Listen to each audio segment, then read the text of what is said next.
वक्फ bill पर योगी ने बोली ऐसी बात, अखिलेश शिवपाल के छूट गए पसीने। पहले योगी ने बताया लूट का अड्डा, फिर कर दिया बड़ा ऐलान, कांप उठे मौलाना। वक्फ बोर्ड के नाम पर कोई डकैती नहीं, अखिलेश को योगी की बात खली। जी हाँ, अखिलेश को इन दिनों ऐसी मिर्ची वक्फ बिल से लगी है जिसने उनके ही नेताओं को हैरान कर दिया है। एक तरफ जहाँ मुस्लिम समाज भी मोदी सरकार का वक्फ बिल को लेकर गुणगान कर रहा है, शुक्रिया मोदी जी बोल रहा है, तो वहीं विपक्ष से लेकर कई मौलानाओं की हालत पस्त हो गई है, जिसके पीछे की वजह है उनकी दाल रोटी है जो अब बंद हो चुकी है। क्योंकि जो मौलाना से लेकर विपक्ष वोट बैंक की खातिर सियासी रोटियां मुसलमानों के नाम पर सेंकता था, उसमें अब बीजेपी ने जबरदस्त सेंधमारी कर ली है।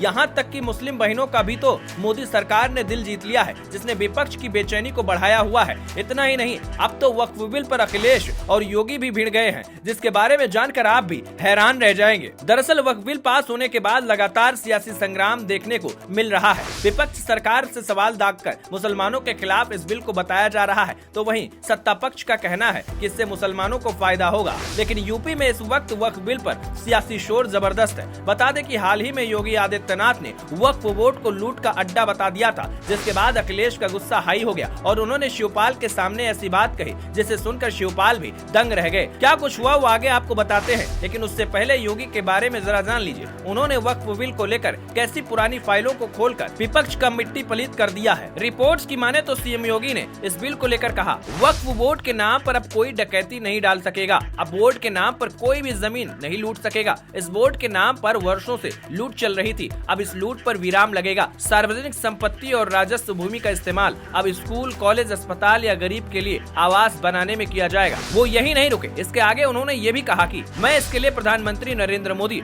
और केंद्रीय गृह मंत्री अमित शाह को धन्यवाद देता हूँ, क्योंकि उत्तर प्रदेश में भी वक्फ बोर्ड के नाम पर लाखों एकड़ जमीन पर अवैध कब्जा कर लिया गया था। ये कुछ लोगों के लिए लूट का जरिया बन गया था, अब इस लूट पर लगाम लगेगी। आपको बता दें कि उत्तर प्रदेश में सुन्नी वक्फ बोर्ड की 1,24,355, शिया वक्फ बोर्ड की 7,785 संपत्तियां दर्ज हैं। लेकिन इन संपत्तियों को लेकर बड़ा विवाद तब खड़ा हुआ जब यूपी राजस्व विभाग के अभिलेखों में मात्र 2,533 सुन्नी वक्फ और 430 शिया वक्फ संपत्तियां ही आधिकारिक रूप से दर्ज पाई गयी, जिसके बाद से वक्फ बोर्ड पर निगाह योगी की टेढ़ी हो गई। बता दें कि बिल पास होने के बाद तो अब जिला अधिकारियों को आदेश दिया गया है कि अवैध रूप से वक्फ घोषित संपत्तियों की पहचान करें, उन्हें जब्त किया जाए। इसके अलावा वक्फ बोर्ड की संपत्तियों में पारदर्शिता बनाए रखने के लिए भी सभी को डिजिटल सत्यापन की बात कही गई है, जिसने विपक्ष को टेंशन में डाल दिया है, जिस पर अखिलेश का भी बयान आया है। अखिलेश ने वक्फ बोर्ड को लेकर प्रेस कॉन्फ्रेंस में कई बातें कही। इस दौरान उनके साथ शिवपाल यादव भी मौजूद रहे। अखिलेश यादव ने कहा, भाजपा राज्य में पूरे उत्तर प्रदेश में भूमाफिया के कई कमिश्नरेट बन गए हैं।